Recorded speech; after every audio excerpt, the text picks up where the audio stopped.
Good evening. Thank you for joining us for our regular session tonight on May 24th, 2022. We're going to start by having an invocation by Councilwoman Martinez, followed by the pledge to the flag. So if you could please stand. Our heads. Father God, I come before you this evening as a member of the elected body for the city of Hagerstown. Let your supernatural wisdom saturate the atmosphere as we commit this meeting to you. Direct our thoughts, words, decisions, and actions toward the right path that's best for the constituents of Hagerstown. Help us be righteous and just. Let your will be done. In the name of Jesus, amen. Amen. Pledge allegiance to the flag of the United States of America and to the republic for which it stands, one nation, under God, indivisible, with liberty and justice for all. We will be following the rules of procedure that were effective December 15th of 2020. Please make sure that your cell phones are silenced, and any correspondence for distribution to elected officials should be provided to the city clerk and should include a copy for the city clerk. Our meeting schedule for June will be as follows. On the 7th, we'll have a work session at 4 o'clock. The 14th, we'll have no meeting.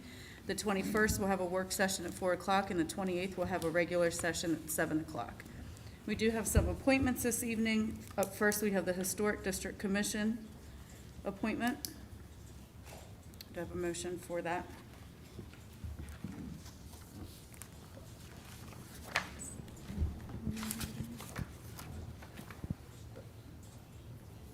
Madam Mayor, I move to appoint Tracy Carr to the Historic District Commission, term to expire June 30th, 2025. Second. Any discussion? All in favor? Aye. Any opposed? Motion carries. And the Board of Code Appeals, Madam Mayor, oh, go ahead. Go ahead. Madam Mayor, I move to approve Gregory Hannigan, term to expire June 30th, 2026, and Aaron House, term to expire June 30th, 2026, to the Board of Code Appeals. Second. any discussion? All in favor? Aye. Any opposed? Motion carries. Up next today, we have citizen comments. Just 1 second, please.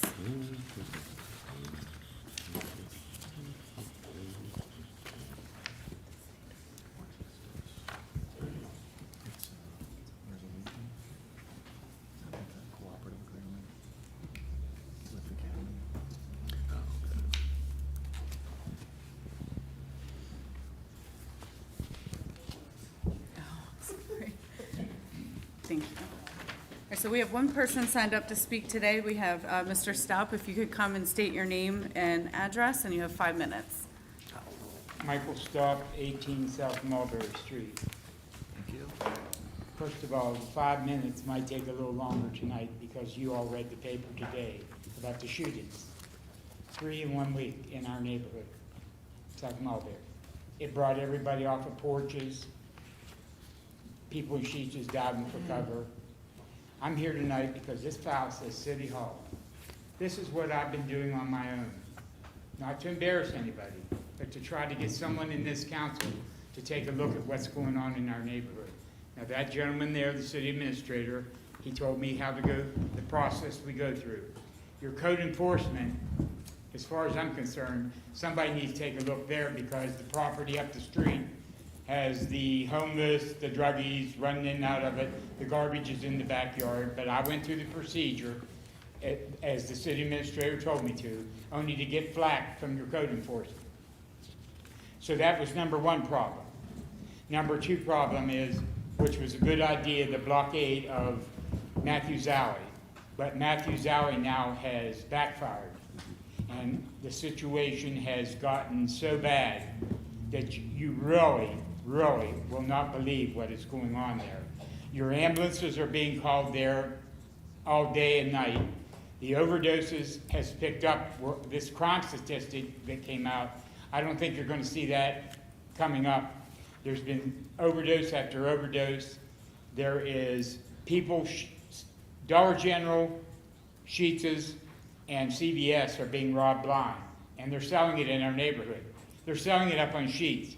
I have worked with Sheets now, I've worked with Meredith, they've all been there. Meredith has told me two things. The garage is either coming down or they're gonna fence it. So I take them at their word. 3 gentlemen came in the snowstorm back about that problem. That's their problem, not your problem. Matthews Alley now, they're going back there and sitting at the barricades. They know that police officers are stretched. And if I was a police officer, I would not go by myself back there anyhow because of what these people are on meth, heroin, whatever, and they're mixing it. And they're stripping their clothes off, they're having sex. That gentleman that owns that red house, it's directly across from Sheets's, that gentleman has worked to repair that house and get the druggies out of there. Only to go, all of you need to take a little walk behind there, and I guarantee you when you come out, you're gonna be very sick. Now, I'm gonna tell you what I did yesterday. I stole a bike off of somebody that stole it up the street, a Susan Coleman bike. I went down to the police station. I have it in my possession. So if any of you know anybody that lost a valuable Susan Coleman cancer bike, I have it in my shed lock. I stole it off the people that stole it, that left it up in the back alley. They're stealing mini bikes over there. They are laying on the ground, shooting up. There's blood rags everywhere. And I've documented it all. And like I told you, I haven't went to any media. I've tried to go the right way. All to get flat. I notified a month ago, I emailed the chief of the police, no response, to let him know the situation is very dire in our neighborhood. 3 shootings, 5 bullets the other night, everybody diving for cover, all going with Sheets. Sheets is very aware. I told them this, they need to get their butts out of the office and up there and see what's going on. They're using the bathrooms to shoot up, but anyhow, that's their problem. Their security people say they can't touch them. The security people are outside eating on cars, socializing. That's not going to work. They need somebody up there all the time. I'm working on that. Meredith has been very good here lately. They see the problem. They see the needles in their garage. They're sleeping in their garage. But Matthews Alley has backfired. And someone really needs to take a look. They're camping out over there all day, laying in the grass. They're back there shooting up. They're cooking it right on the rock, on the wall where the road is. So you people are city leaders. Elections coming up, all that. You need to come over there and take a look. But what I'm talking about, on warm days, it's a circus. Now, if you're not going to do it, who do we go to? We live there. It's not hunky-dory anymore. I've been very nice about this. My yard, people are coming in, and you know I'm a former drug user. I was a thief myself. These people are selling gallons of laundry detergent. I went over to Dollar General and took their sunglasses back. This is going on in front of our eyes. I don't know where you all are. And a stadium's fine. I'm glad for the stadium.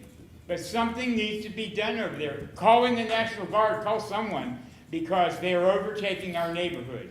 And one good example, we cleaned the building on the corner of East Washington and South Mulberry, got that drug problem taken care of. Go over there and look what's happening now. The kids are throwing lamps out on the street, busting glass. They're throwing apples at cars. They're living in there, and I don't know how they went in there. The house up the street, which the mayor has saw, I text him. There it sits, the garbage in the backyard. The rats are running around. Something's not right. And I'm here to tell you that our neighbors aren't happy when we had to dive for cover the other night. I was on my front porch. The kids, the neighbor in the back, the kids were in the backyard. There was no doubt about it. 5 bullets went. And you cannot know that it's not going on. And your police are stretched. I'm going to give them credit again. But the chief upset me. A month ago, I let him know what was going on back there. He didn't even respond to my call or my text. So I'm here to tell you that I'm not going to stop. But somebody better take a look, because lives are going to be lost. And when someone goes into Sheets and kills 25 people, how are you people going to feel?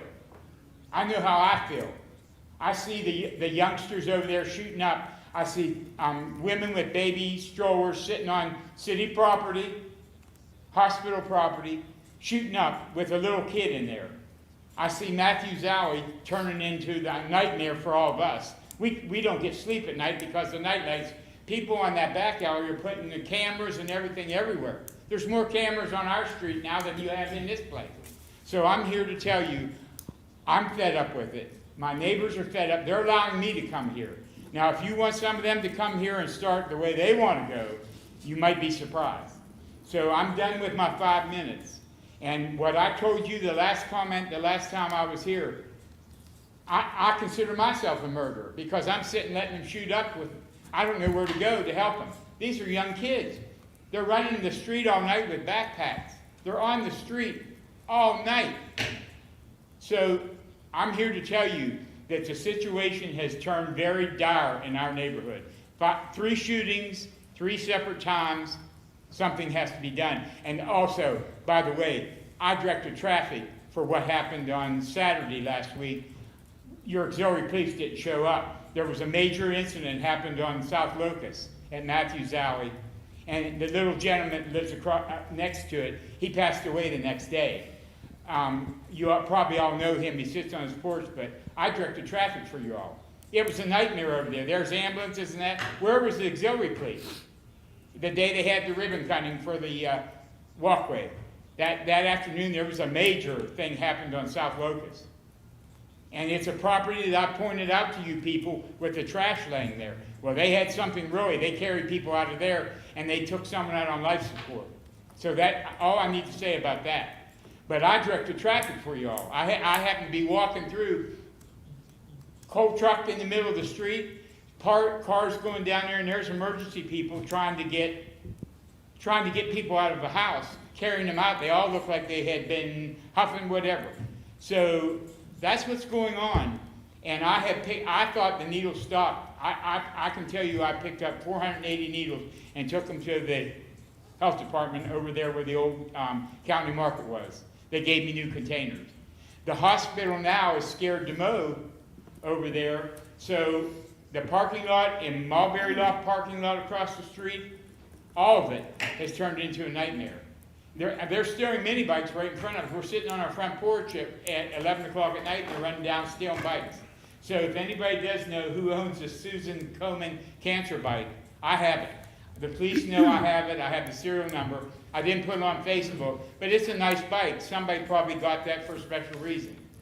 But I'm here to tell you that I'm not a happy camper, and if you people think it's hunky-dory, it's not. It has turned, in, as far as I'm concerned, it's like the Tenderloin was in San Francisco right now. They're out all night laying clothes off. When somebody is standing at their back door and sees a man having sex with a woman right in that back alley, something's wrong. And if I was a police officer, I would not go down there alone behind that back alley. So I'm sorry that I'm abrupt like this, but I've had it. It's not hunky-dory anymore. We've all had it, Mr. South. Yeah. We get it. Yeah, the We shooting all was see the enough. same thing. The shooting scared everybody. Yeah, I understand. Thank you. I know the police are stretched, and I know you people are probably tired of hearing me, but I wouldn't be in here telling you it's a dire situation. I'm seeing it. So I appreciate it, but I gotta get back home because I have a cake in the oven. Thank you. Thank you. Thank you. That was all we had signed up to speak for citizen comments. Is there anyone else who has a citizen comment that is not in regards to the public hearing tonight? All right. Then we have public hearing number 1. To begin, we have the local conversion district overlay at 245 North Potomac Street. So we'll open this public hearing. Megan, thank you. Megan, need to give the oath to you as well. So if you raise your right hand, please. Do you solemnly swear or affirm under the penalties of perjury that the responses given and statements made will be the whole truth and nothing but the truth? I do. And could you state your name and address for the record, please? Megan Flick, should I do city address or home? Your city address is fine. 1 East Franklin Street, Hagerstown, Maryland. Thank you. Okay, so this is the public hearing for a local conversion district overlay at 245 North Potomac Street. And a local conversion district overlay is a rezoning tool that's used to stimulate adaptive reuse of existing mixed-use buildings that are in residential zoning districts. So for this site, again, it's 245 North Potomac Street. It's on the corner of Potomac and Bethel. It is an existing mixed-use building containing 7 dwelling units, 1 office space, and another vacant commercial space. It's 4,388 square feet, and the existing zoning is residential office. And it also is in the Potomac Broadway Historic District, which triggers review by the Historic District Commission as well. So these are some photos of the existing building. The photo on the left is the Potomac Street frontage, and then the photo on the right shows the view from the corner looking down Bethel. And again, the local conversion district provides an alternative development concept for underutilized buildings. So the applicant does intend to continue the use of the 7 dwelling units and this 1 office space, and then proposes these commercial uses for that front-facing commercial space, which is currently vacant. And the uses are bank or credit union, business service centers or quick printing services, bed and breakfast inns, catering kitchens, and retail wholesale trade excluding auto. And the applicant is required to restore the commercial storefront with double doors. The rendering only shows a single, but the ordinance does require fully restoring that storefront, so it would be double doors. And then also proposes security cameras and lighting in the front of the building. And then the Planning Commission's condition of approval is to combine the lot that the building sits on with the adjacent lot, which contains the parking, just so that, combine them into one lot so that the parking stays with the building into the future. If they get sold, they'd be sold together. And then the Historic District Commission and Planning Commission have recommended that there be some landscaping in the front just to break up that concrete area. And then these are the renderings as well to the right. And then for the analysis, again, it's a continued use of existing mixed-use building. It was occupied by various commercial uses over time, and this proposed use is compatible with the surrounding area, has water and wastewater service, and there aren't any identified traffic capacity issues, especially with the adjacent parking lot to be combined with the building lot as a condition of approval. And the comp plan encourages adaptive reuse. Again, we do have a positive recommendation from the Historic District Commission and from Planning Commission. The signage and building modifications are subject to review by the Historic District Commission because it is in a historic district, and the landscaping would be reviewed by the Planning Commission at the site plan stage. And then I'd like to enter into the record a Planning Commission file by reference, which is ZM 2021-02.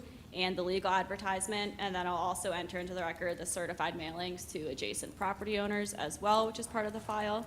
And then we usually give 10 days for public input, so you can email to planning@hagerstownmd.org or call the city's number and do extension 138. And then the next steps from here would be introduction of the rezoning ordinance on June 28th, and then it would be approved July 26th and effective on August 26th. That's all I have. Thank you. Is there anyone that would like to speak in favor? I don't need to speak, but I'm the owner and in favor. Thank you. Is there anyone who would like to speak in opposition? All right, we will keep the record open for 10 days, and then we will close that public hearing this evening. Our next public hearing is the conversion district. Our next public hearing is the conversion district overlay at 535 Summit Avenue. Steve, if you'd raise your right hand, please. Do you solemnly swear or affirm under the penalties of perjury that the responses given and statements made will be the whole truth and nothing but the truth? I do. Thank you. Could you state your name and address for the record, please? Stephen Bach-Miller, Hagerstown Development Review Planner, Zoning Administrator. Address is 1 East Franklin Street, Hagerstown. Thank you. Okay, this is the public hearing for a zoning overlay for a conversion district at the property commonly known as the Surrey School, located on property located between Summit Avenue and Virginia Avenue. The purpose of a conversion district overlay is to stimulate adaptive reuse of large existing non-residential structures, 2 alternate development concepts for underutilized structures. It It also interests in protecting the general welfare and the aesthetics of the site, and also requires approved development concept plan. There is a concept plan that has been submitted with this application. If it is approved, then it would move on to the site plan process, which would be a more specific engineered drawing. That site plan would need to be in substantial conformance with the concept plan that you'll be reviewing, and if you approve the rezoning, appending to the rezoning order. Property is located at 535 Summit Avenue. It's commonly known as the Old Surrey School. It's a historic public school building that is currently vacant, been vacant for several years. The last user was Meredith with a daycare center / preschool. And then before that, it was part of the Washington County Public School System. Property fronts Summit Avenue, and the rear part of the property faces Virginia Avenue, and it's across Virginia Avenue from City Park. Property is 2.67 acres in area. The current zoning is R mod. And I will point out that as a conversion overlay, the standards for this are a little bit different than the one that you had the public hearing for a moment ago for North Potomac Street. These are two different overlays. The major difference is that they apply to different size properties. There's the local conversions for very small properties versus the conversion district, which is for larger properties. The existing building is one that I'm sure we're all familiar with. This is a photograph of the facade of the building, the front facade facing Summit Avenue. The proposal is for a 26-room boutique hotel and associated accessory uses, including a restaurant. There are proposed additions on each side of the building and also for the Virginia Avenue side of the building. These additions will be distinctly different materials than the original historic facade, but will remain consistent with the overall image of the building. This is actually consistent with historic preservation principles, where you want new construction to blend in with the existing building, but you don't want it to fake anybody out to think that it's actually part of the original construction. It should be a product of today's construction, but it should blend with the historic building. There are 80 parking spaces required, 60 are shown on the plan. The zoning ordinance does permit the planning commission, when reviewing the site plan, to approve a lesser number when the applicant demonstrates that there will be overlapping demand, such as hotel occupants, also using the restaurant or spa. The applicant is prepared to address this issue with the planning commission at the appropriate time when they submit a site plan. And given the extensive width of the property, there will also be 10 on-street parking spaces along this property's frontage on both Virginia and Summit Avenues, for a total of 20 on-street spaces. The proposal calls for the complete exterior and interior renovation of the building in addition to the additions. And site work will include utility upgrades, landscaping, parking, and stormwater management improvements.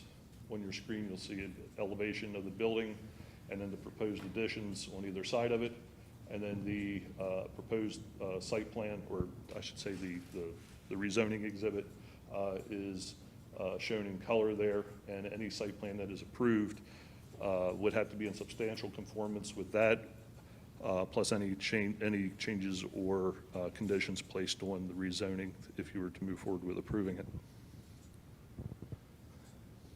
As far as analysis goes, the adaptive reuse of vacant historic buildings is encouraged by the comprehensive plan.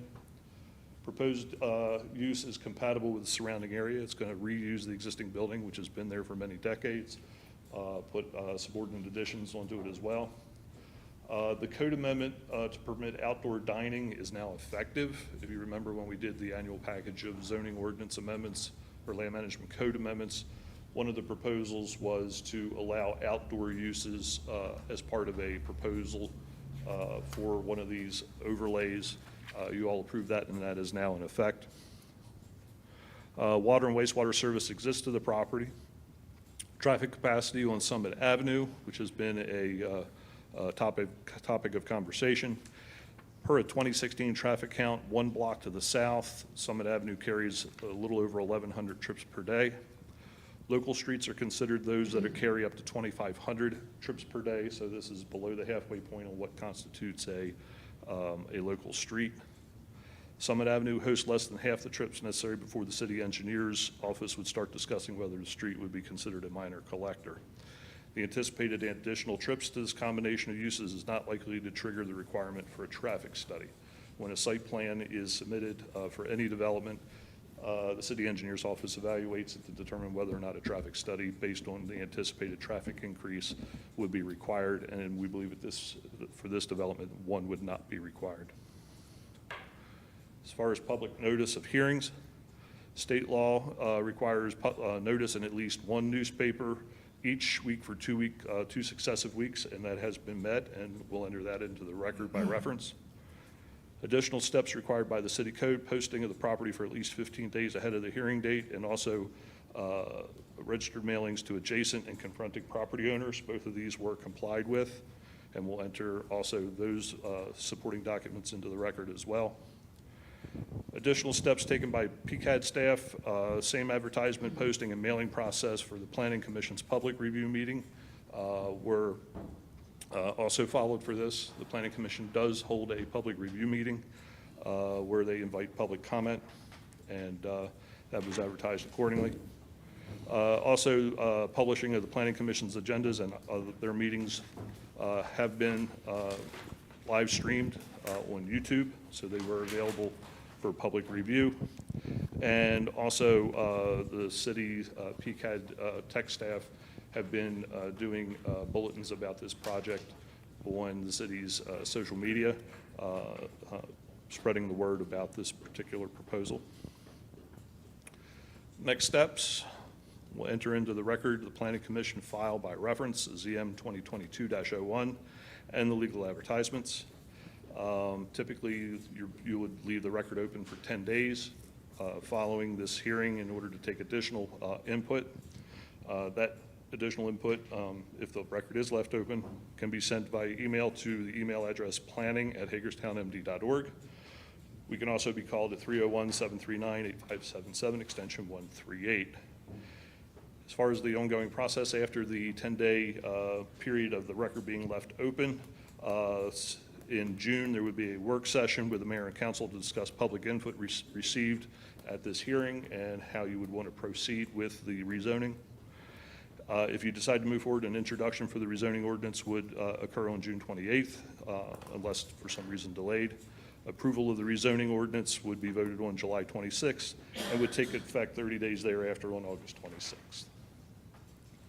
And I enter into the record the entire zoning case file by reference. Do you guys have any questions for Steve at the moment? Not at the moment, but I probably will. Okay. Is there anyone that would like to speak in favor? Yes, please. That's, Opposed, probably, yeah. Either one's should be okay. So, Mr. Watts? either one. Yeah. Will you raise your right hand, please? Do you solemnly swear or affirm under the penalties of perjury that the responses given and statements made will be the whole truth and nothing but the truth? I do. And would you please state your name and record for the, or name and address for the record? William C. Watts. My law office is at 123 West Washington Street in Hagerstown, and I represent the applicant, Surrey LLC. Can everyone hear me okay? I'm recovering from some bronchitis. Yes, Loud enough? Thank you. Proceed. yes, please. We're here to present our rezoning application for the approval of a conversion district floating zone at 535 Summit Avenue. Because this is a floating zone application, traditional change or mistake criteria do not apply. With me this evening are Valerie Sanderlin and Alexis Blakely McKinney, principals of Surrey LLC. Would you please stand? Also with me this evening are the principal architect, Jack Becker of Becker Lynn Design, landscape architect Danielle Alexander of Studio AKA, civil engineer Fred Frederick of Hagerstown, traffic engineer and parking consultant Nicole White of Symetra Design. Their qualifications have been pre-submitted, are in the agenda packet, and we request that their resumes be included in the record of the hearing. We've also provided, and you will find in the agenda packet, information about our hotel planner, Garrett Hotel Consultants out of Vermont. Garrett has already done some remarkable work in Maryland, including including the Ivy Hotel, an excellent example of a boutique hotel located in downtown Baltimore. Garrett was chosen to do the survey project on the basis of its innovative and relevant body of work. The property has a land area of approximately 2.675 acres, with about 240 feet of frontage on Summit Avenue and the same on Virginia Avenue, with a varying depth between the two parallel streets of between 411 and 431 feet. The site is advantageously located across Virginia Avenue from City Park and the Washington County Museum of Fine Arts, at the destination of both the city's cultural trail and the Civil War Heritage Trail. The renovation of the structure would blend well with the historic character of the neighborhood and build on the walkable community philosophy and vision for the city. On-street parking is permitted and accommodated along both sides of Virginia and Summit Avenues. These are both wide streets. As indicated in the staff report, Virginia Avenue is a major collector. Even wider, Summit Avenue measures 40 feet from curb face to curb face. Nearby commercial uses include Yakel's Heating and Air Conditioning and Gibney's Park Florist. Residential lots in the neighborhood are already served by a mixture of driveways, alleys, garages, parking pads, and off-street parking. Yakel's and Gibney's have their own off-street parking areas. The building was occupied as a public school from the early 1900s through the mid-1980s, when it was acquired by Meritus and converted to a daycare center with preschool, adding the existing 100-space parking lot and chain link fence on the Virginia Avenue frontage. The building has been vacant and underutilized since the daycare center closed. The applicant has purchased the property and plans to begin construction within 2 years. The historic front facade of the building faces Summit Avenue and will be historically and architecturally preserved, placing the hotel entrance on Summit. The former daycare parking lot and chain link fence will be removed, opening landscape views of the park and the museum to the outdoor dining terrace, while at the same time enhancing the streetscape from Virginia Avenue. As Mr. Bachmiller indicated, the property complies with the requirements of the conversion district and furthers the declared purpose of the district by the adaptive reuse of a prominent, vacant, underutilized, historic, existing, non-residential, multi-story structure. The project will increase the city's accessible tax base as contemplated in the ordinance, providing new business and employment opportunities in the city. The uses proposed for the property include a 26-room hotel, restaurant, seasonal outdoor dining overlooking City Park, spa, and associated accessory uses, all of which are permitted in the Conservation District. Shared use of on-site parking by the hotel, restaurant, and spa are an integral part of the design. Shared parking is characteristic of these types of combined hospitality uses. This efficiency is accomplished in part through traditional dining and guest room reservations, spa sessions by appointment, and appropriate sequencing of hours of operation. There are 3 steps to the conversion district approval process. First, the Planning Commission hearing and recommendation. Second, the Mayor and Council hearing and zoning approval. Third, site plan review and approval. Where shared use of on-site parking spaces is proposed, the conversion district section of the ordinance expressly provides that the number of required parking spaces can be modified by the Planning Commission in the 3rd phase as part of the site plan review, once the zoning district has been legislatively established. This evening, our witnesses will describe and explain the design and arrangement of the site, with additional focus on the parking issue, since we've been asked to address that in greater detail. You'll be presented with the alternatives considered, the existing street parking available in the vicinity of the site, and various alternate parking landscaping considerations to illustrate the choices which have been considered in arriving at what we believe to be the best design for this existing property and this proposed adaptive reuse. With the shared parking provision of the ordinance in mind, along with these concept plans which we've submitted, the Planning Commission unanimously recommended the establishment of the conversion district for this property. We would ask that the rezoning application, the attachments and drawings filed therewith, the recommendation of the Planning Commission, and the graphics and studies to be provided this evening by our witnesses be made a part of the record of this hearing. Thank you. Thank you. Jack?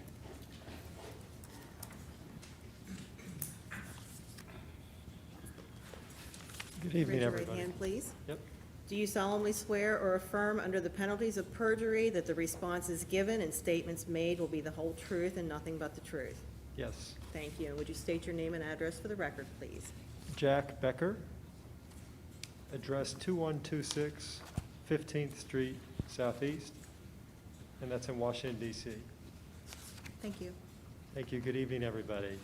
I'm the architect for the project, and I'll be brief. I think Steve Bachmiller and Bill Wantz did an excellent job summarizing the project. Our primary intentions for it were to accommodate the proposed uses with sensitive additions that respect and celebrate the historic, nearly 115-year-old building. To that end, we're proposing a combination of 2 side additions that adhere to the underlying RMOD zoning regulations in terms of building height. So relative to the very formal and dignified, almost 50-foot. Oh, yeah, thank you. Relative to the very formal and tall 50-foot existing structure, we're proposing additions that are 35 feet in height and are set back from that main entry facade. We're looking on the upper image from Summit Avenue, which we recognized as the more intentional front of the building by design. It's where the signage exists for the historic Surrey School.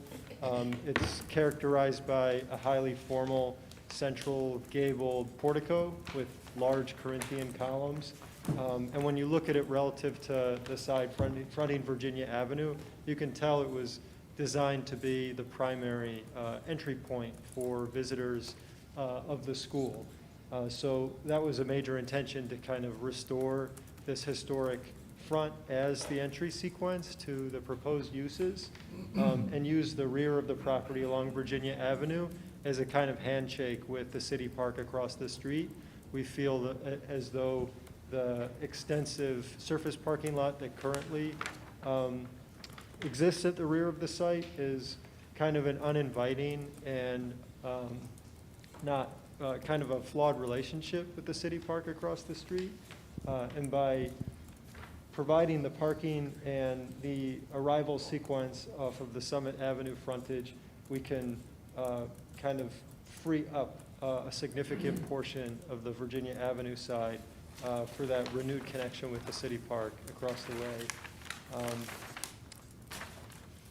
Other than that, yeah, the intention is, a sensitive architectural intervention that pays homage to this beautiful old building, and kind of make the landscape something that builds on this historic park across the street.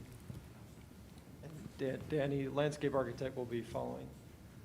Thank you.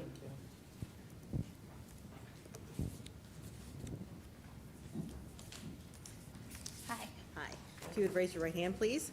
Do you solemnly swear or affirm under the penalties of perjury that the responses given and statements made will be the whole truth and nothing but the truth? I do. Thank you. And state your name and address for the record, please. My name is Danny Alexander, and my address is 213 6th Street Northeast in Washington, D.C. Thank you very much. Thank you. So hi, everyone. Good evening. I'm principal of Studio aka Landscape Architecture, and we're really privileged to work here and in your community.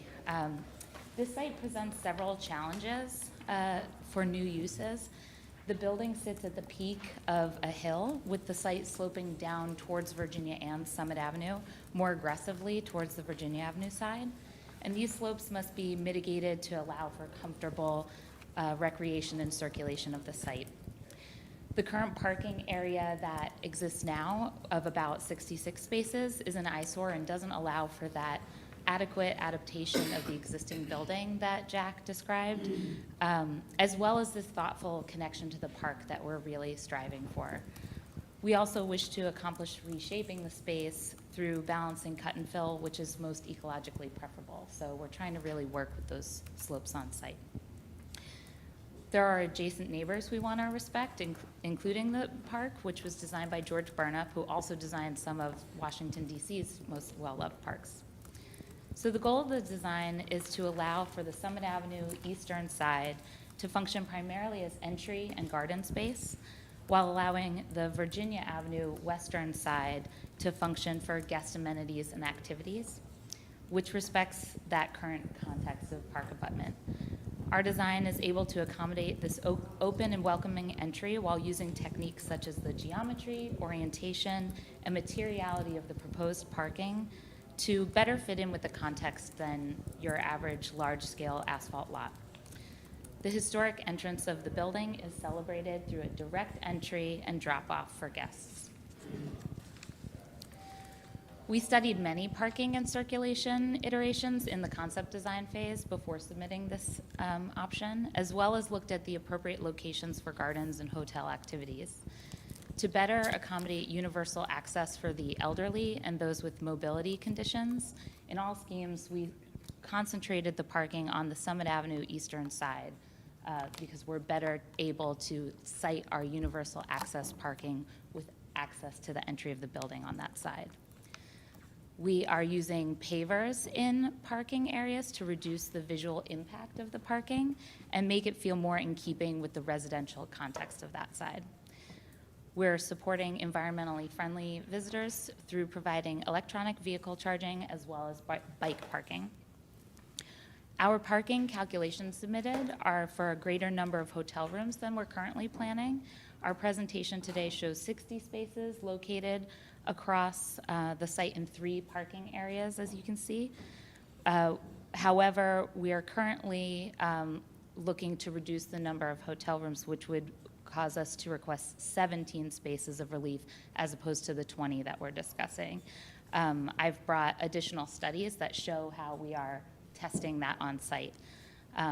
We have been listening to a number of neighborhood concerns. We've had several meetings, including those regarding passage through the neighborhood to move between these zones.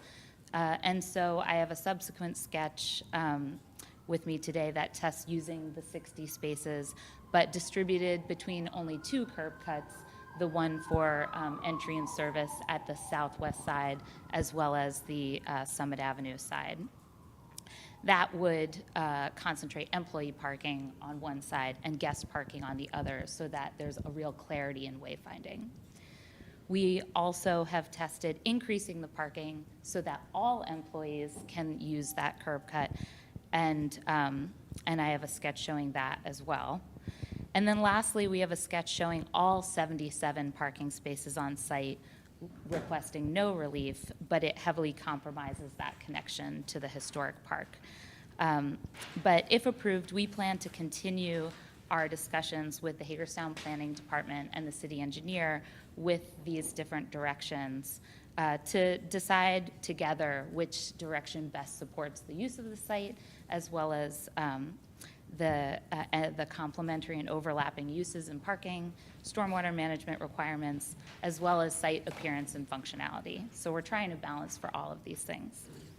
My colleagues Fred and Nicole will speak to both of those elements in their testimony. So additionally, we're reestablishing street tree canopy on both sides of the property, and in gardens throughout the site, we will be incorporating the use of native plants to support the local ecosystem and provide places for respite and connection to nature. We have a unique opportunity to work creatively with plants on this site because the site sits in a microclimate of a hardiness zone of 7A, which is a warmer microclimate within a mostly Zone 6 context. And we're drawing inspiration from George Burnup's park design across the street, whose use of tree alleys and evergreen hedging provides structure to spaces. Hardscape materials used throughout the site will reflect the historic brick building, The stone used throughout the historic city park, which I'm sure you're all very familiar with the stone walls on the site, which are very beautiful, as well as the bedrock of the site, which is primarily limestone, which is also a very beautiful building material. All of these will serve to tell the story of this place, its past and its future. So I'm going to turn it over to Fred, our civil engineer. And Fred, I'll leave our parking studies up here for you.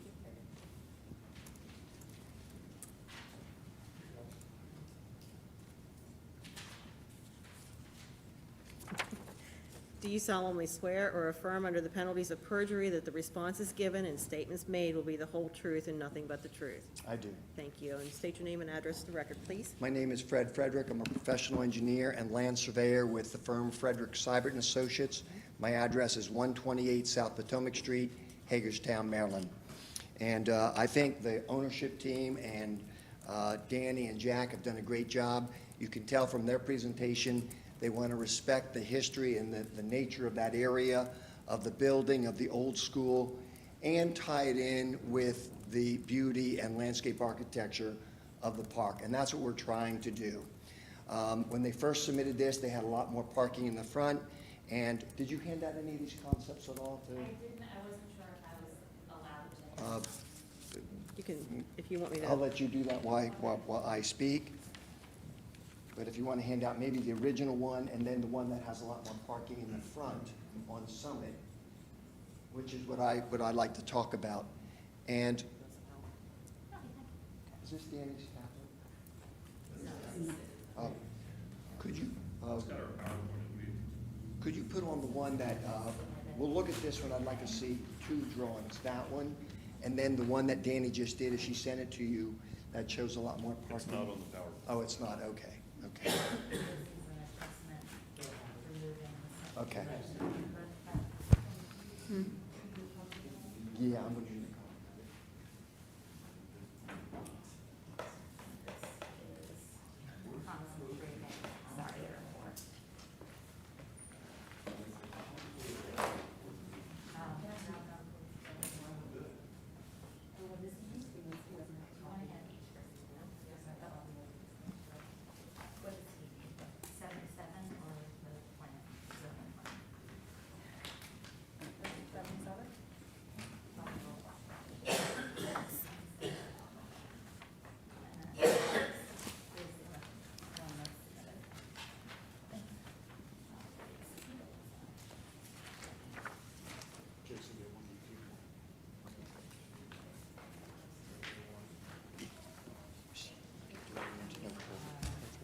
This is the.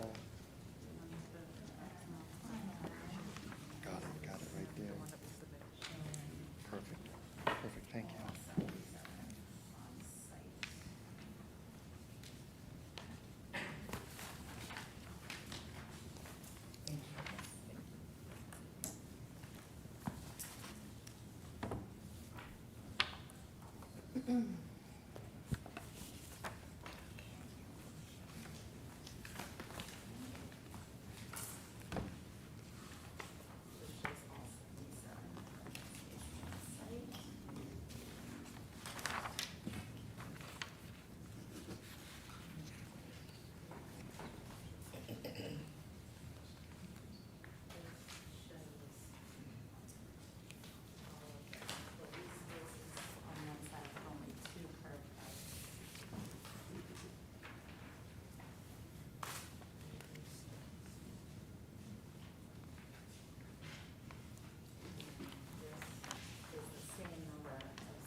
Thank you.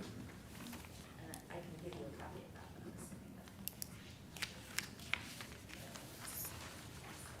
assuming that- Thank you. So to follow along with what I want to talk about, the only two plans that you really need are number one, which is up on the screen. This is for the council member. So if you, at the very bottom, in the very center, you'll see one plan submitted to zoning. And then the other one that I want you to keep handy is the one that says number 4, 77 spaces with 3 curb cuts. So when you look at number 4 on the right side, on the Summit Avenue side, you'll see 50 spaces there, and you'll see as you drive in and go to the north or to the south, you'll see parking spaces. I think there's about 7 or 8 on each side that focus inward towards the lane that you just drove in. And when they brought this to me and I started to analyze this, I had great concern about stormwater management because that right now is all lawn. And so we got to capture the runoff, the increase in runoff. And from lawn to all this pavement, we know it's going to be significant. So I pointed that out to the design team and the owners, and I said, the only way we can achieve this is by using underground stormwater management, which is 5 to 10 times more expensive than open stormwater management. And so they said, okay, what else can we do? And that's when we took those spaces away. We moved it more to the back, and we were going to use a lot more on-street parking.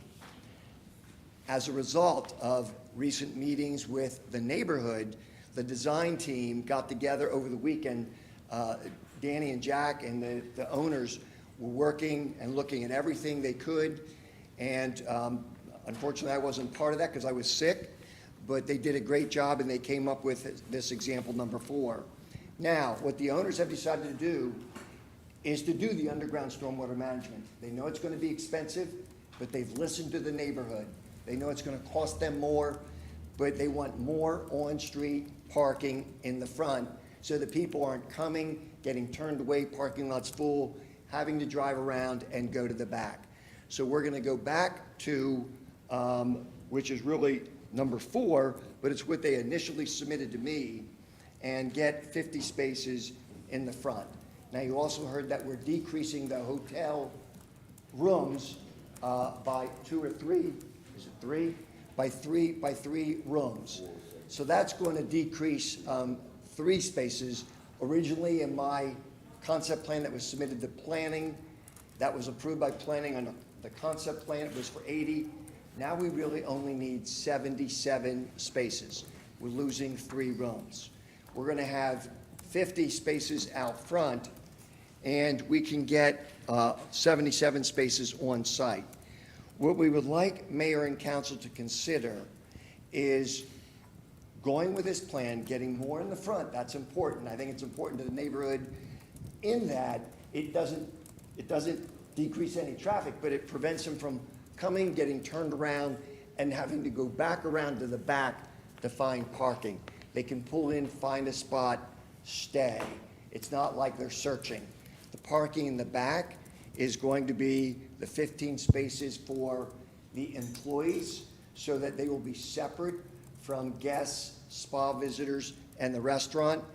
And then we would like, if possible, the flexibility, rather than using the 12 spaces that we show up in the northwest quadrant off of Virginia Avenue and the 3rd curb cut, we would like, if it's possible, to get 10 parallel spaces. We have the frontage for 10 parallel spaces along Virginia Avenue.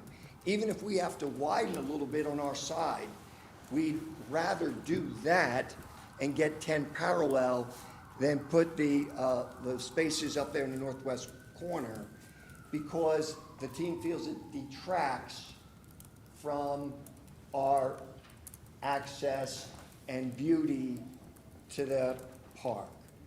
So design-wise, we would like to do that. If mayor and council or planning commission says, no, we want that, all that extra parking in the northwest corner, we are willing to do that. But if there's a way that mayor and council could say, we'll be flexible, the spaces in the front, getting more spaces in the front is important, we're going to do that. We're going to spend a lot more money in underground stormwater management. We're going to keep employees separate at the southwest corner, and we'll make up the difference along our frontage only and on our side of the road only, and widen it if we have to get parallel parking there. But if that's not what the mayor and council want to see, then we'll do the 12 additional spaces at the northwest corner so that we meet all of the parking on site. Again, we ask for that flexibility if it's possible, so we can add more to the landscape architecture and the tie, the handshake to the park and to beautify the Virginia Avenue side. So it's not a blight, like right now, it's just a sea of asphalt. And you can see that the design team doesn't want to see that. And I think you'll. saying 10 spaces on Virginia. Yes, we can get 10 spaces on Virginia Avenue, parallel spaces. do away with the 12 spaces. And we can do away with those 12 spaces up there. I'm just We- trying to clarify that. Yeah. Yep. And we'll still get our 77 spaces. I got you, yeah. But that way, we don't have another sea of asphalt at the northwest corner, and we can do a lot more. That was always their original plan, to really landscape that and make it beautiful on the Virginia Avenue side also. And I think you'll hear from Nicole, the traffic expert, that there is ample additional parking, but we know what we got to do to try to make everybody happy. Thank you.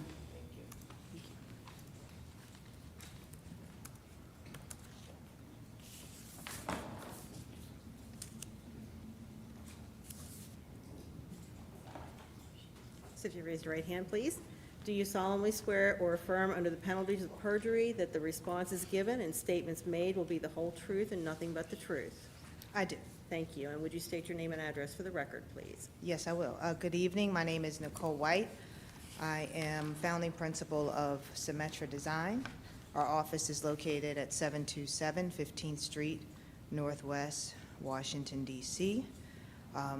I am a licensed professional engineer in Maryland and also a professional traffic operations engineer through the Institute of Transportation Engineers. Our firm has a lot of experience on traffic and parking needs for adaptive reuse projects and redevelopment projects. And we also have some experience in this area. We've worked with the local Maryland State Highway District on a number of safety projects. Based on my review of traffic and parking conditions, the proposed development is a low traffic generator and can be supported by the surrounding street network, and there is more than adequate parking available to accommodate the proposed use. I did share a PowerPoint presentation if you want to follow along. On the first slide, I have two tables. The tables are from the Institute of Transportation Engineer Trip Generation Manual. The ITE Trip Generation Manual, it's the leading manual and industry guidance for, it's recognized for standard trip generation. So we use that, and you look at the units of the development project, the number of rooms, the size of the restaurant, the size of the spa, and we use that to come up with vehicular trip generation. As we heard earlier through the staff presentation, the project is a low trip generator and would likely not trigger the need for any sort of traffic study. We have found that the project would generate 19 AM peak hour trips and 44 PM peak hour trips. This is very minimal and can be accommodated by the local roadway network. Also point out that the most recent use we understand at the site was a child development center or daycare, in which it had substantially more trips, close to 100 versus the 19 and 44 that I noted for this proposed site. So comparing the two, much less traffic in what we're talking about here.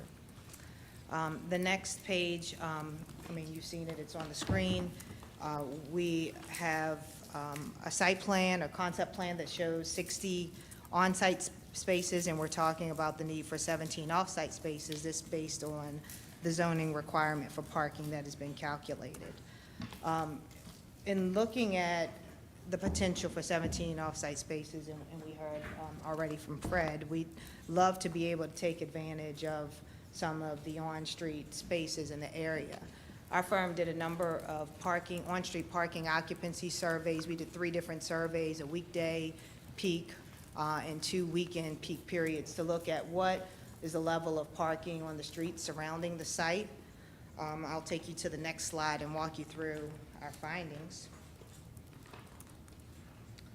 We looked at parking, on-street parking on Summit Avenue, Virginia Avenue, and Reynolds Avenue.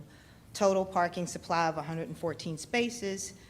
We found occupied during our weekday evening peak period, which was around 7 p.m., 26% of the spaces were occupied. There were 84 on-street spaces available. We repeated the survey during a Saturday and a Sunday, and we found slightly different variation in terms of the usage of each street. But if you look at the next page, you'll see the same total results. 26% of the spaces occupied, 84 available on-street spaces in this area. So well above the 17 number that we've heard this evening. I did want to say we considered, and I'm flipping to the next page, and accounted for with the new curb cuts that there could be an impact to some of the on-street spaces, and that, can be determined at the next phase. But we thought we were conservative in eliminating a few spaces. So if we eliminate those spaces, considering curb cut locations, considering maybe what's needed for sight lines and sight distance, we'd lower that potential on-street parking supply, but we'd still have 75 spaces in the area available. Again, we're talking 17 versus 75 spaces. So we've been talking about supply to this point, on-street supply. I'm going to move on to the next slide, and I want to talk about parking demand. And I want to talk about comparing the zoning requirement versus parking demand. So the zoning requirement is looking really at what is the maximum, or what is the anticipated parking associated with each land use on the site. In this case, we have shared uses. We have different uses on the site, and the demand for parking varies throughout the day. So whereas for the hotel, you would expect higher parking demand late in the evening, we know that a spa is not going to be open late in the evening. So whereas the zoning requirement dictates that you have to provide for that parking, we're saying practically speaking, and from a shared parking demand calculation standpoint, you do not need to have that overlap in spaces. And so while everyone is talking about 77, I'm begging for less parking on site because I understand the principles of shared parking. In addition, there's another factor that we have to consider, and that is patrons from the hotel are going to use the restaurant. And so based on, we talked to the hotel consultant that says at any point in time, you can expect about 30% of hotel patrons to dine at the restaurant. So they're not double parking. That's another opportunity to reduce your parking demand. So whereas the zoning requirement is looking at parking individually, we're saying let's look at it holistically throughout the day. The table that I have for you, before you shows that on a Friday, the peak parking demand would be 62 spaces. That's without that 30% reduction from 12 to 1 and 7 to 8. And when we look at what we think is a very reasonable reduction, considering, again, hotel patrons would dine at the restaurant. We've all been at a hotel and we dine at a restaurant. That demand goes down to 53 spaces. We did the same calculation. Again, this is based on the Institute of Transportation Engineers. This is their parking demand manual. The same calculations for weekend. The peak time, 12 to 1 p.m., is looking at the balance of the hotel, the restaurant, and the spa, and we are finding a peak parking demand of 58.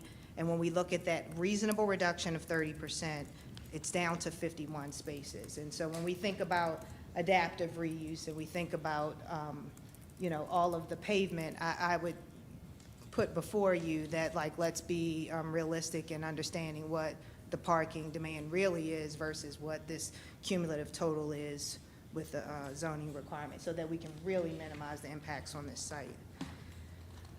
So in conclusion, this is a really low traffic generator, and it can be supported by the surrounding street network. There's a great opportunity for shared parking demand. That shared parking demand would take us down to 53 spaces when we consider these reductions versus the 77. And then in addition, we talked about 84 spaces being available on the surrounding street. Only 26% of the spaces are occupied. So that concludes my presentation in terms of traffic and parking. Thank you. Thank you. Finished? Okay. Is there anyone else who'd like to speak in favor? Okay, see, we do have two people signed up to speak today. First, we have Heather Holman.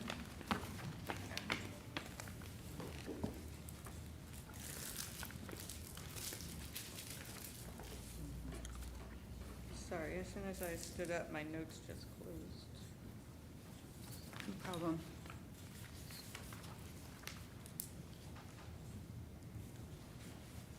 There we go. Donna's going to start with. Would you raise your right hand, please? Do you solemnly swear or affirm under the penalties of perjury that the responses given and statements made will be the whole truth and nothing but the truth? I do. Thank you, and state your name and address for the record, please. Heather Holman, and I live on the corner of Reynolds and Summit at 513 Reynolds Avenue, Thank you. and that's in Hagerstown. Good evening, I'm Heather Holman, and some of you are familiar with me, but for those who are not, I'd like to give a quick intro.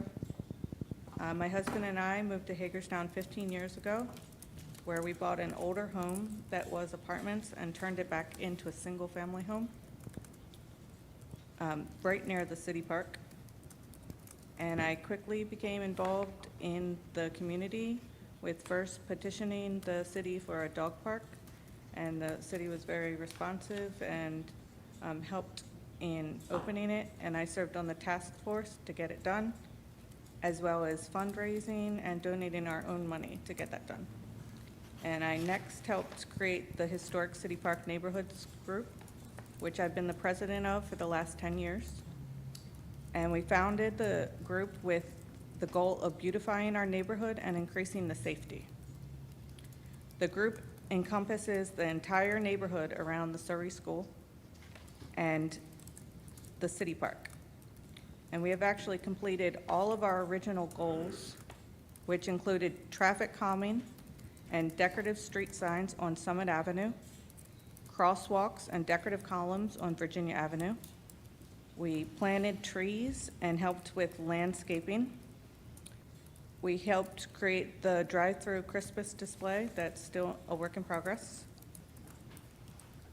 And we came up with the idea for the uplighting, the tree lighting at the city park. We also created the Arts in the Park program for events at City Park, which included plays, outdoor movies, and the sailboat events at the park, as well as host community cleanups and block parties. I personally volunteer to host the ghost tours at City Park and donate all the proceeds back to the tree lighting that happens around Christmas.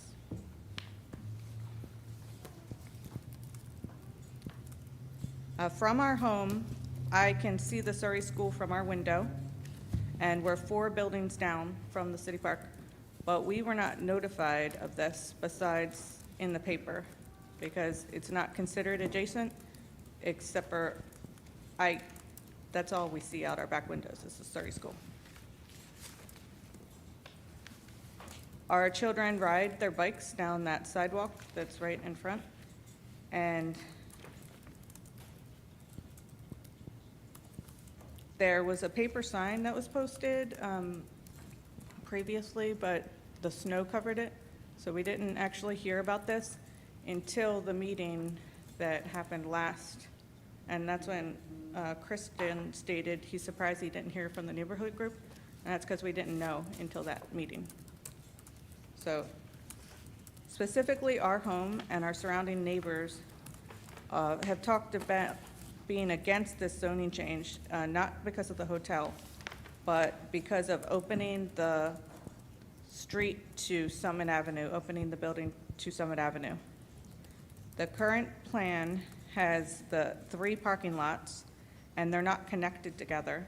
So that was one of our big concerns about people coming from the back lot and coming around and coming up Reynolds or Donovan to get to the front.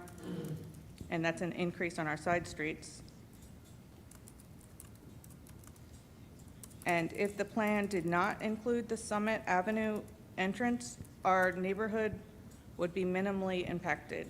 We wouldn't be here today, we wouldn't really care, but it's the opening up Summit Avenue that totally changes the dynamic of our neighborhood from a residential to a commercial district.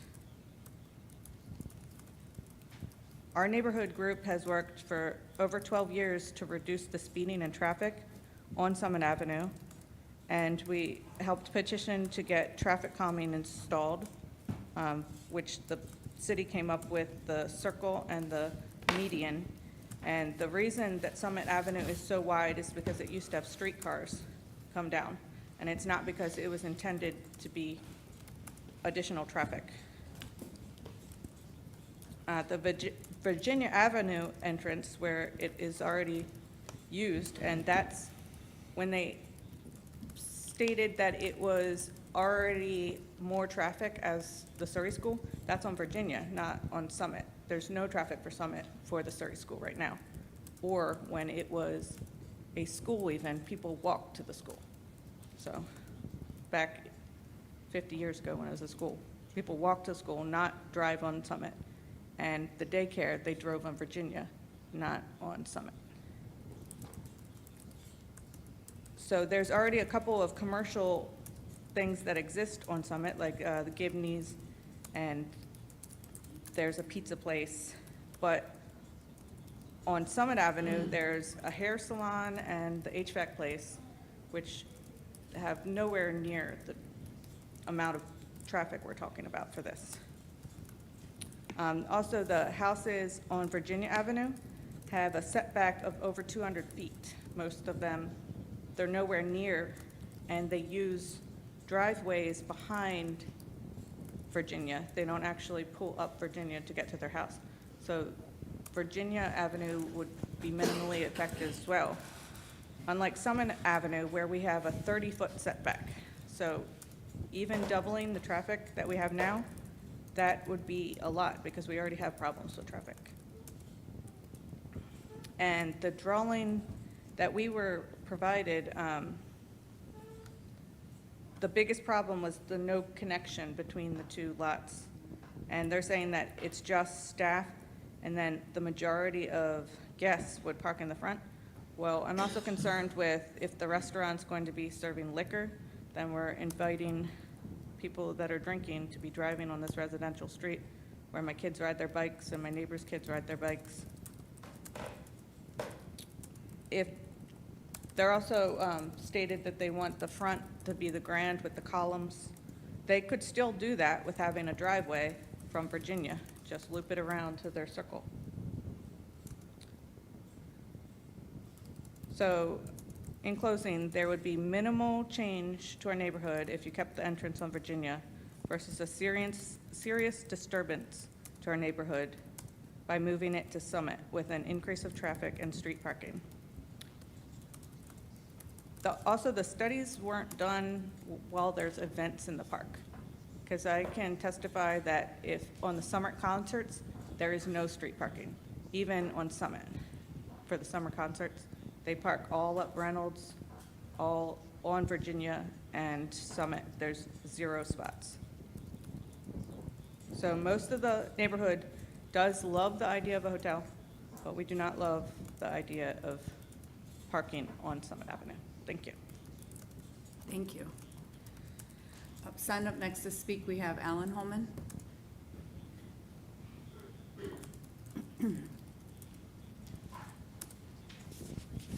Raise your right hand, please. Do you solemnly swear or affirm under the penalties of perjury that the responses given and statements made will be the whole truth and nothing but the truth? Yes. Thank you. And state your name and address for the record, please. Alan Holman, 513 Reynolds Avenue, Hagerstown. Thank you. So I don't know if I have much to say after Heather. She really hit all the high points. I just want to reiterate that we love the idea of what you guys are trying to do and utilizing that space in a way that could enhance the neighborhood. I'm excited about being able to walk to a restaurant right from my house and look over City Park. I think it's amazing. But the frontage, Surrey School really doesn't front Summit. I know that's its address. I know that's where the beautiful entrance is. But for more than 40 years, since the 80s, that parking lot has been out front. And that's how people get to the Surrey School. And by changing that, it drastically changes Summit Avenue. And it kind of goes against all the hard work that we've done to reduce traffic. You know, we did the traffic study in 2016. It's a lower traffic and the speeds are better because of the work that our Neighborhood First group did. And, you know, maybe it can double that and you wouldn't have to call it a different type of street, but that's still double the traffic and a lot more traffic than we're really used to having, and it goes against what we've been trying to do for the last 10 years. And I do encourage the city to think about, you know, what does parking look like when there's events? Because we don't just have one event a month at City Park. You know, during the summer, there's concerts all the time.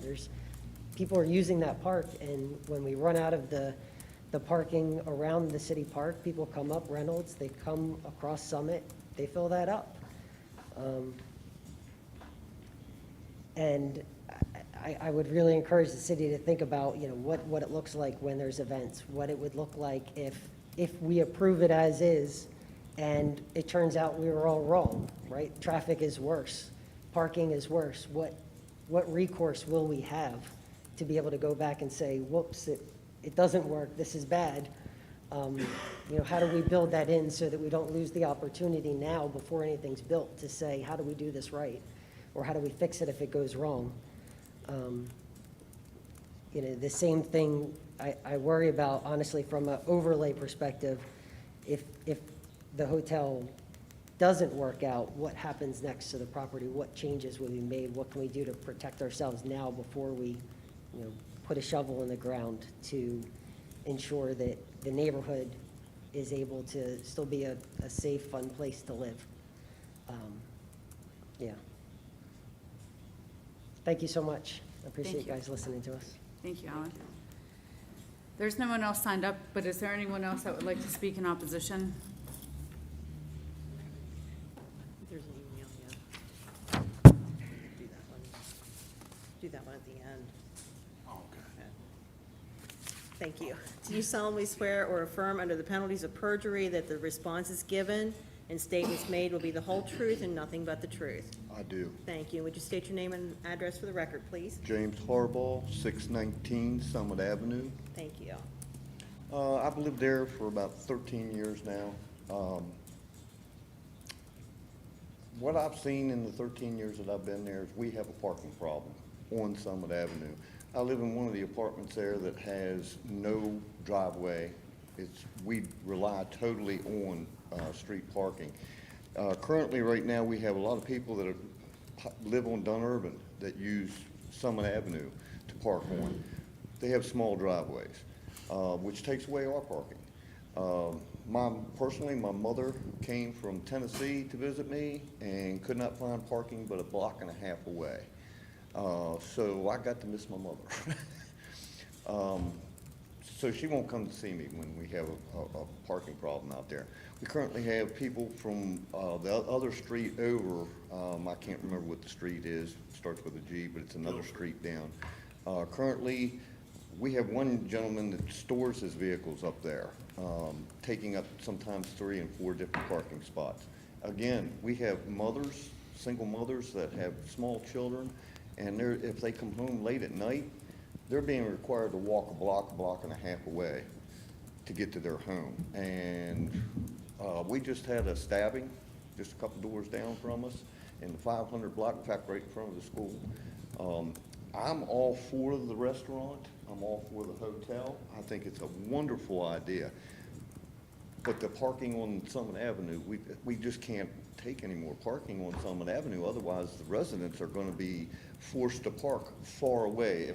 If I have to work a second shift job and come home at midnight, we're liable to have all these parked cars out there on there. I'm going to have to park much further away. And the extra traffic, we do have cats and stuff that we do. We have spayed and whatnot, but they are our pets. And more traffic out there. We've got racing up and down the streets constantly. I know we calmed the traffic somewhat with the median and the roundabout, but my point would be, we still have racing. We do not have enough police presence down there, and we need more police presence. When we have a police officer present down there or cruising the neighborhood more often, We see less speeding, we see less traffic. Mainly what I'm seeing is a lot of people trying to avoid the police on Virginia Avenue when they set up to try to spot their speeders. They're trying to make that cut around them, and they fly like the devil. But again, like I like to say, I love the idea of the hotel. I love the idea of the restaurant. But I would like to see some more parking myself on site instead of off site on the streets. And that's all I have to say. Thank you. Thank you, Mr. Harbaugh. Is there anyone else who would like to speak in opposition? Okay, do you guys have any questions now? Mayor, there's one email that came to the mayor and council. It's actually in support, so I think it would be good to, I will summarize it if that's okay. Okay, yes, please, Thank you. thanks. This was sent to the mayor and council this afternoon at 5:17 PM from Sherry Yater at 710 Summit Avenue. She says that she is unable to attend the meeting this evening, but wanted to express her support for the Surrey School redevelopment project. She and her husband bought their house in 1963, well, he bought the house in 63 and she moved in 1977. So you all have a copy of that. It will be included with the record. Thank you. Thank you. Are there any questions from the council? I have a couple of questions. I'm glad I waited till everything was presented. I think it puts it in better perspective. I think, Steve, probably these questions would be best answered by you, at least initially. And I asked some of these similar questions at the initial receipt of the documentation, but I think before I get to the couple of questions that I have in the report, we have about 12 different concept plans in front of us now at this point. Which I don't have in front of me. And I think that procedurally I have some difficulty here with this process because we're clearly, as the code directs, supposed to have a concept plan that we are to approve as part of this process. And, I mean, I don't know who gave me this huge set of plans here, but even the two sheets within this single set of plans has a parking design of 56 parking spaces in one and a set of 60 spaces in another one, which is different than the concept, I'm guessing this is a concept plan in the traffic report, which is different than these additional documents that were handed out just now, halfway through this hearing process. And so for me, you know, the code seems to be pretty clear that we're supposed to be approving a concept plan, which you have indicated in your report is attached as part of this hearing process. I believe I can answer most of that. The large set that you received this evening on your desk is the original submission that came in with the original application. The official concept, as I understand it, is the one that is reflected in the packet that you received today, the one that's on your overhead today. As I understand it, and Mr. Wants can correct me if I'm wrong, the plans that were handed out to you today were handed out to you as essentially background information on why they decided to go with this plan, showing that they've evaluated the various possible configurations of parking, and they're showing them to explain why they didn't go with them. So they're not, as I understand it, they're not official concept plans. Your official concept plan is that plan right there, unless they amend it or unless you approve something and require modifications to it. And so is that plan different than this big set of plans? I'm sure there's probably some minor changes to it. And I only provided you those fold-out plans as a formality because they were part of the original submission. They were part of the packet that's been sitting here waiting to be distributed, so I did hand them out. Okay. So the plan that's up on the screen right now is where in this packet? In this big packet?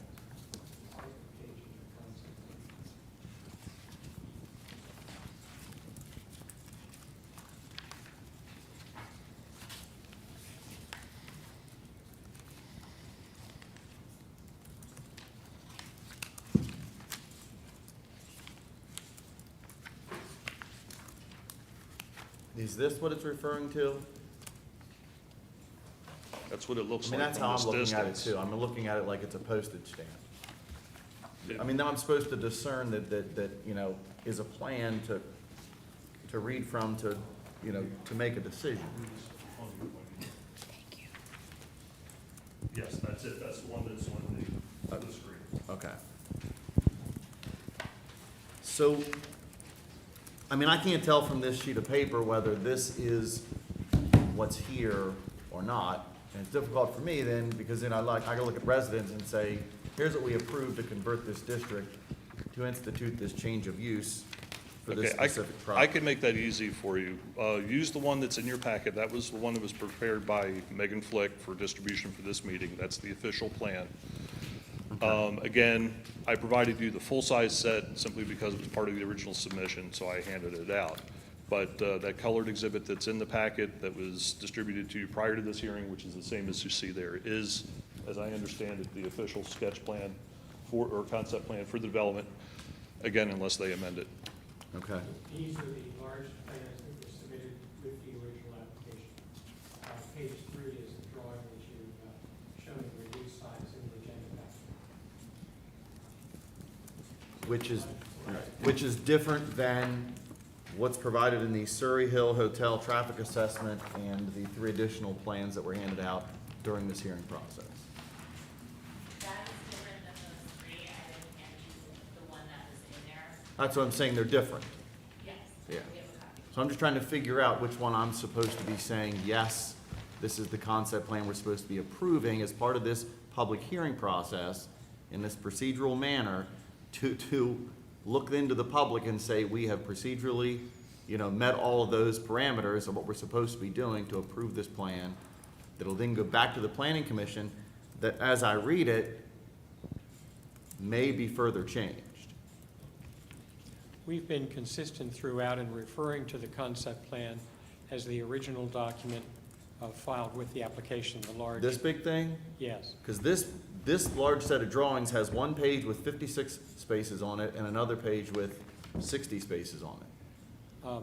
The 60 spaces is what we showed in tabular form. That's what I'm asking, this big sheet of plans, which of those big sheets is the one we're supposed to be approving? Because even in this big set, there are 2 different The official concept plan drawings. is indeed the large drawing, and the Which tabulation. page of the large set? And the tabulation of the required and provided parking spaces, you'll find in the item called zoning notes. At the So am top- I looking at C102 or C103? At the top of page 2, C102. Which Let is me have, different, I think, than C103. C103 was submitted to. Right? Show So I'm the looking at proposed 15 and 16 configuration, but- spaces along Summit in one sheet. I turn the sheet to the next sheet and it says 17 and 18. So even this single set of plans, what I'm saying, doesn't have the same drawing from one page to the next. One Well, says the concept 56 plan is- spaces and one says 60. Yes, they're not precisely identical, that's true. The concept plan is supposed to show the general layout of the site and the other criteria in the ordinance. And I understand that. The difficulty that I have with that is one of the parameters associated with this request, and that's most specifically being discussed here, is the parking and the concern that the applicant is seeking a 25% reduction in the required parking spaces. And if I go from this set, it's not just 25%. One sheet shows it above 30% reduction. And so I'm just, Yep. you know, I'm Here's- trying to discern which is the correct sheet that I should be working from. Here's the catch-22 in the ordinance itself. And we've had discussions with staff and been mulling this over even before filing the application. The overall concept in the zoning ordinance conservation district section contemplates that at subsequent site plan review, the planning commission may allow a variation in the required number of parking spaces under the off-street parking requirements of Section O. I did read that section. And that says to me that as a body, we can't make that approval at this hearing because the way that it reads is the concept plan is supposed to follow all the rules, and then the planning commission may reduce those rules in some manner. So to me, what we're supposed to receive is a plan that meets all of the conditions of the zone, meaning 80 spaces, and then the planning commission has the ability to alter that configuration. Not here at this table. But part of the original formulation, in all fairness, was that the planning commission, in making a variation, has to make a variation that's consistent with the concept plan approved by the mayor and council. So the catch-22 is, if you have a concept plan approved by the mayor and council, other than the one we originally submitted, showing 60 spaces and asking implicitly for a variation of up to 20, then the planning commission would never be able to grant that variation request because it would be inconsistent with the concept plan previously adopted by the mayor and council in creating the conversion district. But if you look at it from another perspective, if every one of these conversion district rezonings required full compliance with the parking requirements of Section O of the ordinance, because it's the, as you pointed out correctly, it's the planning commission that has the power of variation in site plan review. If you were put in the position of having to approve concept plans only in full compliance with the off-street parking provisions of Section O, you would never be able to implement the planning commission's flexible I'm variation. not arguing that point. I'm saying that it isn't written in the manner to allow it so. I'm just trying to execute it in the manner in which it's crafted. And we're trying to submit a concept plan that straddles I don't read where we have that ability. I understand what you're doing. I don't read where we have that ability. Yeah, thank you. The second question that I have is, and I asked this again at our prior discussion on this item, is under Special Design Requirements Section J.2I, pages 4 through 68, it says, in a residential district, commercial uses shall only be allowed when mixed with residential uses unless otherwise approved by the mayor and city council. Are we being asked this evening to approve something otherwise? Now, if you were to approve the conservation district, that would require a necessary finding in the written findings of fact supporting the rezoning ordinance that indicates that you have expressly provided that consent needed to establish to use more than 50% of Surrey School in the adaptive reuse project in the conversion district zone. What portion of this conversion proposal is residential? None. So maybe I'm reading that incorrectly then. The way that I read this is that the commercial component shall not exceed 50% in the residential district. It appears to me that it's entirely commercial. Yes. What's the next part of that phrase, though? There's an exception, which is implicit in the granting of the conversion Right, district. unless otherwise approved by the mayor and council. Yes, in approving this. That's what I'm asking. Is that what we're being asked this evening, is to approve something that's entirely commercial? Precisely. Well, wouldn't it have Okay. been entirely commercial previously when it was a daycare? Right, and I asked that at our last meeting. The question that I asked was, are they asking for the hotel portion to be deemed residential? Or are we being asked to approve something that's entirely commercial? Now, if you concur in the rezoning of the property to a conversion district classification, you would be also agreeing to the concept plan and the proposed uses in our application. And what that means is implicit in a vote to approve the rezoning would be that ability of the mayor and council in its discretion to act otherwise than to impose that limitation. I can't remember the exact words, but it looked like you're reading it now. Yeah. How's that phrased? Shall not exceed 50% of the existing structure's gross floor area unless otherwise approved by the mayor and city council. We're being asked to make it 100%. This would involve an approval by the mayor and council pursuant to that section as part of the decision of the mayor and council, yes. Okay. I can add some context to that as well. what we need also to have is a little bit of history of the conversion district overlay as it's applied here in the city. I've worked for the city for almost 20 years.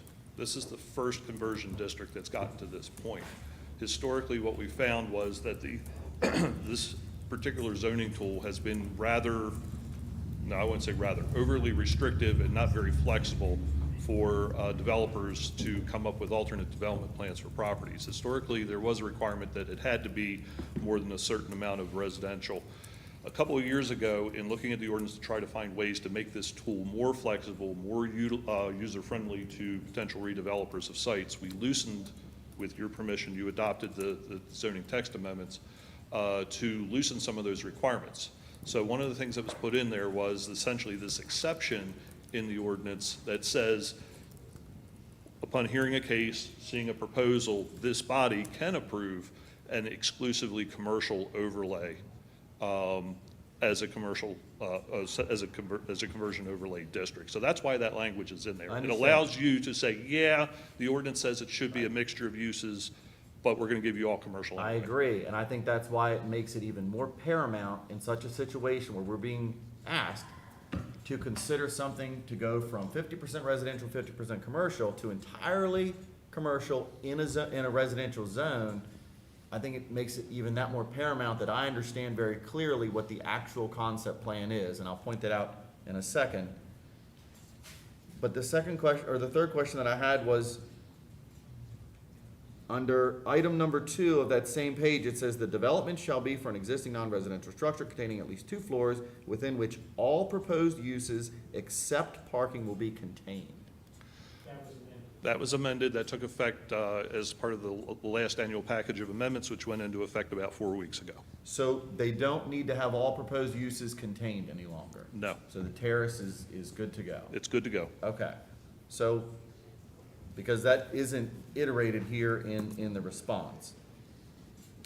And so as it applies to the proposal itself, I want to make sure that we're certain we're talking about converting an existing structure, which isn't entirely what this is, right? I mean, there's a structure there of about 16,000 above grade feet, right? And they're adding 11,000 square feet to the structure.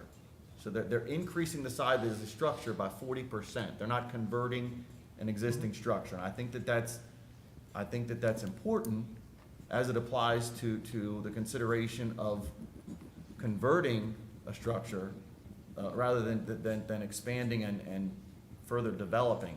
That was actually another one of the provisions that were amended when we reviewed and updated this particular provision, because before, you could only put on additions for things like elevator towers and things like that. And again, that further hamstrung the potential redevelopment or reuse of these types of properties. So the ordinance was amended to allow for additions. So, of all the information that we've been given just this evening, and it was hard to keep track of the various documents that came forward, but I'll use this as it applies to the consideration of the proposal itself, and the conversion of this property to commercial in the residential zone. And I'll use this as one example. When I'm looking at the one concept plan, the big sheet, and I get why they're doing it. I get why the developer wants to sort of position everything to look into the park. But if I'm the person that owns the home at 530 Dunn Irvin Drive, it's nice to say that what we're gonna do is provide a 2-story addition on the side of Surrey, and you're not gonna really see it from the street, so the facade issue isn't really gonna be an issue. If you were to pull up the satellite view, you'll see that house at 530 Dunn Irvin sits about 10 feet from the property line, right? And the 3 homes along Dunn Irvin, which is a small street, and the homes are closest to their rear yards, which is then closest to the proposal. If you look at the bottom of this drawing, where they've situated their what do they call it? Loading dock. Suddenly now what this person used to have was about 150 foot of separation between the Surrey School building and the rear yard, right? Now it's gonna be about 10 feet to their backyard that they're gonna have a constant loading dock for spa, restaurant, and hotel services. And so I get I get the notion of putting it over here so that they can situate themselves to have that view shed into the park, but we're putting that most highly commercial item or activity or operation of this business on the side where the houses sit closest to the Surrey property. I'll defer to the applicants on that because it looks like they're prepared to respond to that, but I do think that the closest building to that area is actually a garage and not a house. I could be wrong. I'll leave it to them to clarify that. That'd be a big garage at 530 Dunurban. Like I said, I could be wrong, and I'll let them. And I want to also iterate, when you look at P30, I think it's P30 of this Surrey Hill Hotel traffic study, you'll note, while it says it's a two-story structure, Surrey, we're trying to, do that. The actual structure, if you look at that design layout, it's about 3 stories, 45 feet. So not only are you decreasing that side yard of 150 feet that you used to have down to about 15 or 20, but you're also adding a structure that's 45 feet in height, again, right next to the side and rear lot line of the area where the homes are closest to the property. I'll let the applicants address that. Hi. So I just wanted to speak to the side yard screening because obviously, we have a concern for that, and we're definitely interested in providing vegetative screening. The loading dock, you are correct, is very close to the property line. Fred and I have discussed that we would be looking for, an exception, a variance in that area. However, we would be providing green screening of that area, and all of that would be,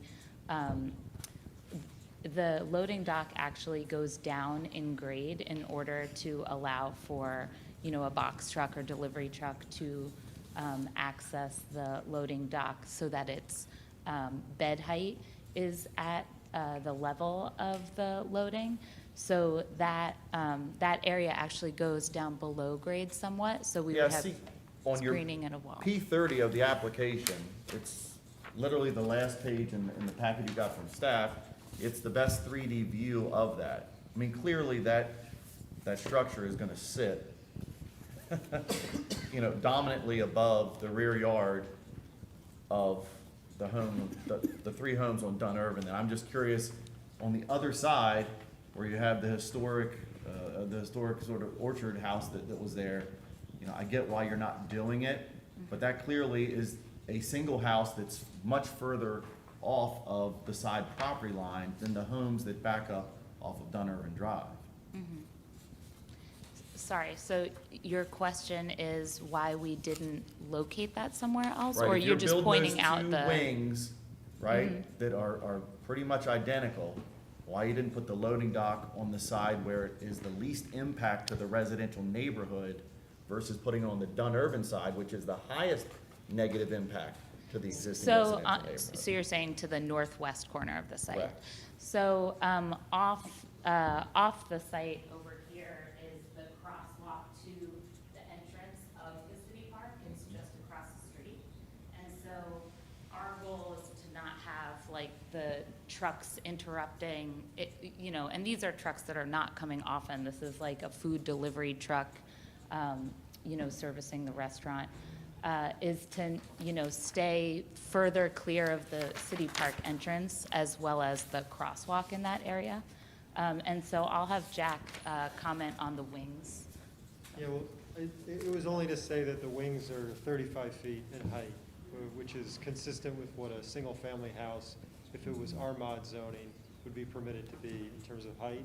And the kind of turning area for the loading dock at the south end of the site, the structure it is most adjacent to is a garage. It's not actually a single-family residence, and that was also a consideration. I mean, it says in the packet they're 45, but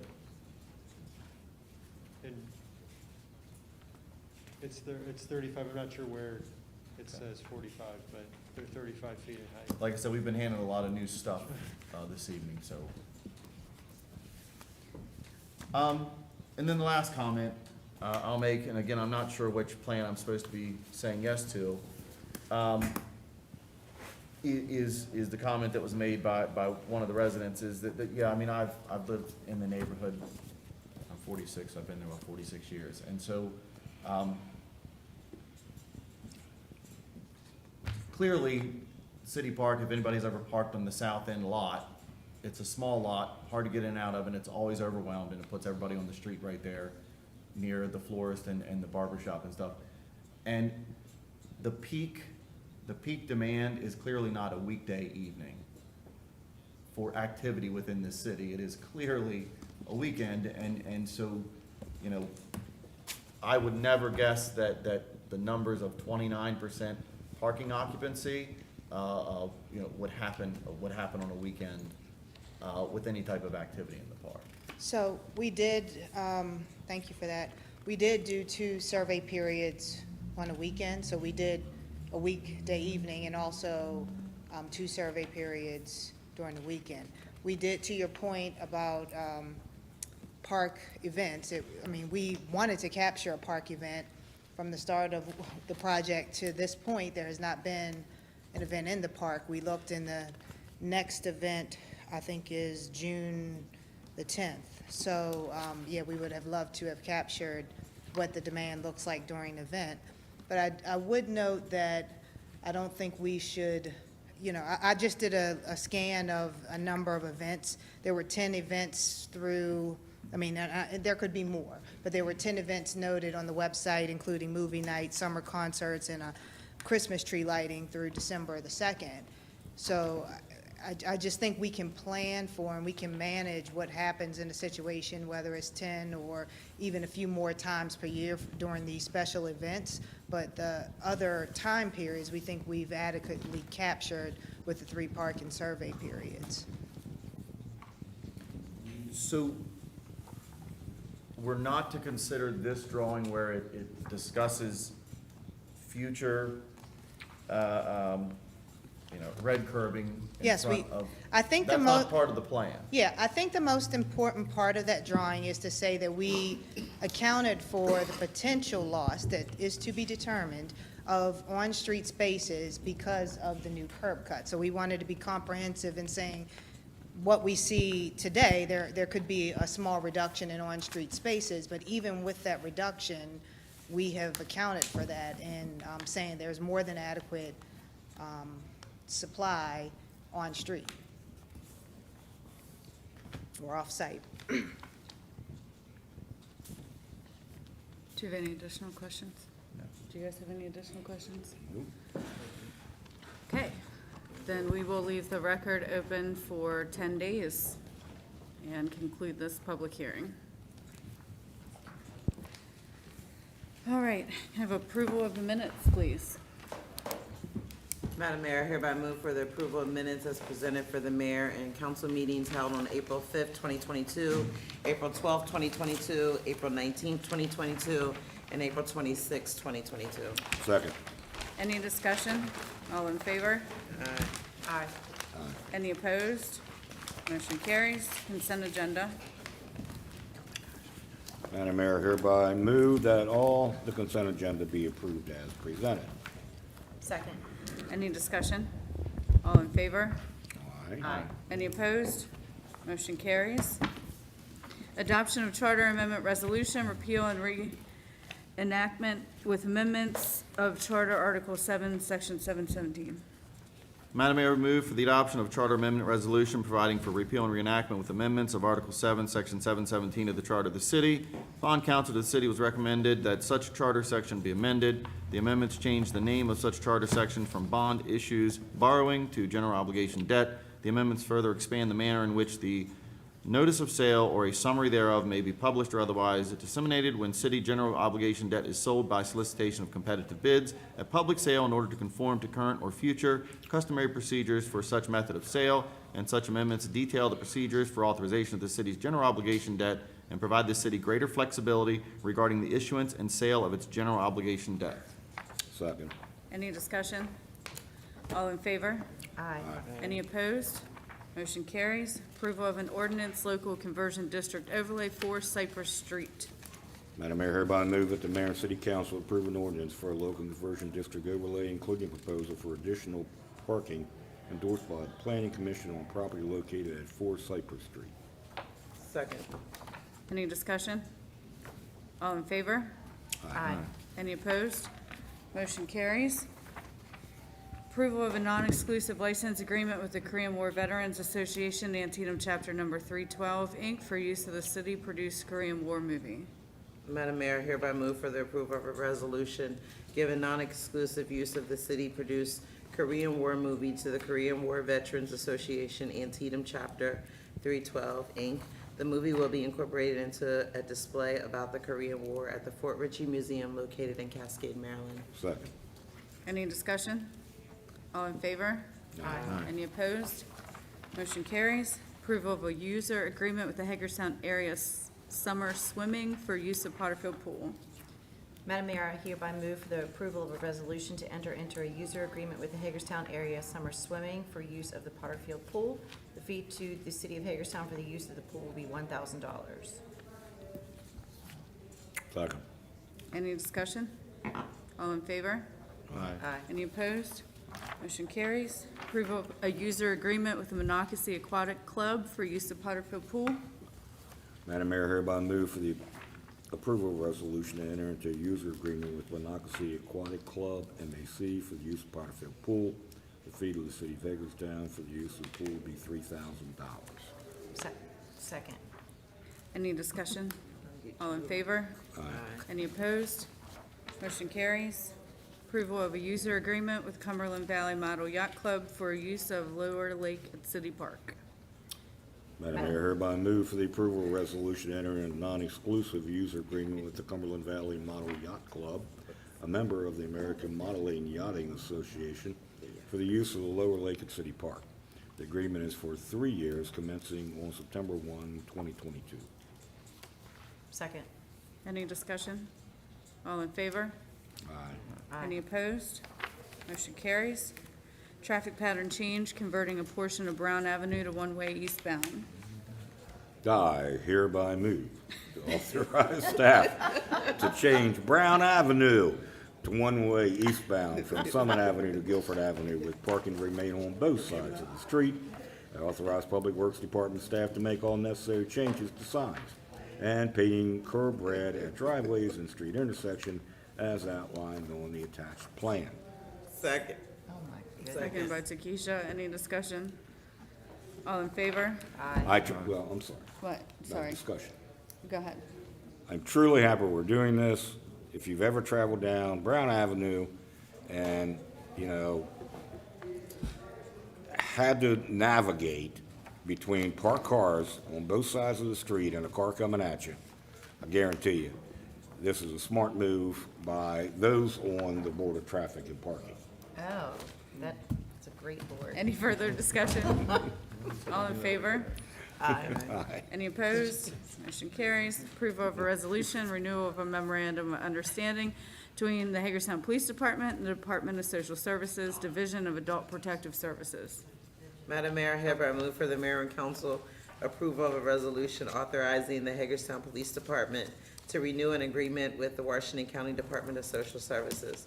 This agreement establishes certain investigative responsibilities between the Hagerstown Police Department and the Department of Social Services, Division of Adult Protective Services, as it relates to reported crimes against vulnerable adults. No additional costs are associated with this agreement. Second. Any discussion? You have a copy of the MOU also? Yes. on your- Thank you. Thank you. All in favor? Aye. Aye. Any opposed? Motion carries. Approval to enter into a developer's agreement for roadway improvements. Madam Mayor, hereby move to approve a developer's agreement with MCB Hagerstown LLC as condition of constructing approximately 2 million square feet of warehouse buildings. MCB will construct certain road improvements, including widening Paul Smith Boulevard, constructing Lois Harrison Boulevard, constructing new intersection on Route 40, and widening and turn lane construction on Edgewood Drive. Second. Any discussion? All in favor? Aye. Any opposed? Motion carries. Amendment to fiscal year 22 CDBG Annual Action Plan, creation of new activity for Funkhouser Park Sidewalk and accessibility improvements. Madam Mayor, I hereby move for the mayor and city council to amend the FY22 Community Development Block Grant Annual Action Plan in order to create a new activity, Funkhouser Park Sidewalk and accessibility improvements. $45,000 of CDBG funding will be allocated for this activity for sidewalk and accessibility improvements to Funkhouser Park. Details of the amendment are attached. Second. Any discussion? All in favor? Aye. Any opposed? Motion carries. Approval to add Indian Lane property, 11850 Indian Lane, to the city's competitive negotiated sale process. Madam Mayor, we move for the mayor and city council to approve the addition of 11850 Indian Lane to the city's competitive negotiated sale CNS process with the goal of transferring the property to the private sector and returning the property to the tax rolls. The property will be added to CNS with a list price of $675,000 with 2.5% of the final sales price available for buyer's agent commission. Second. Seconded by Shelley. Any discussion? All in favor? Any opposed? Motion carries. Approval of labor contract, IBEW Local 307. Madam Mayor, I hereby move for mayor and council approval of the attached IBEW Local 307 contract to be effective July 1, 2022 through 2024. Second. Any discussion? I just want to say you guys have been very patient this evening. Amen. Thank you. Way to go. Excellent. All I in think that favor? added a year to the contract. having this. Yeah, probably. Good job. All in favor? Aye. Any opposed? Motion carries. You know, it's funny because when they came in this evening, they were like, oh, we're gonna be in out of here. Yeah. Nope. Nice job. Sorry. Joke's on you. City Administrator. I thought we'd rename Brown Avenue to Tapley Avenue. Oh, At yes. one point in time, hadn't we? Just a couple of things, Mayor. City offices will be closed this Monday, recognition of Memorial Day. Everybody on Summit Avenue, please listen. Trash is delayed one day. One day. So we set out Monday night, set out Tuesday night. And also this Friday night, opening night of Imagine Hagerstown. Opening act is the Howlers at 5 o'clock. And the headliner, the Amish Outlaws, will begin probably about 6 or 6:15 or so. So hope to see a lot of people in the University Plaza for that this Friday, starting at 5. That's it. Thank you. Councilmember Alshire? I have nothing this evening. Councilmember Brucci? I don't have anything either. Thank you. All right. Councilmember Martinez? I don't have anything. I have two things, sorry. Had a room. I do. We did a cleanup and a beautification project on Saturday, last weekend, and I want to thank Jill and Cassie of Economic Development to come out, and it was awesome to plant flowers together, so thank you for that. And also, we had some volunteers, and one shining volunteer, Mr. Morrow, that represented WCPS, which was really, I'm still convinced that they're going to make a documentary about that man, but it was really impressive. And thanks to Councilmember Alshire, who recommended that we contact WCPS to see if any students wanted any SSL learning hours. So while it was a little too late, but I do definitely think that in the future we need to make sure that we consider that early on whenever we have these projects, because I think that, there are many students that would be probably willing to come out and help. So huge thank you, and I think that it does make a big difference.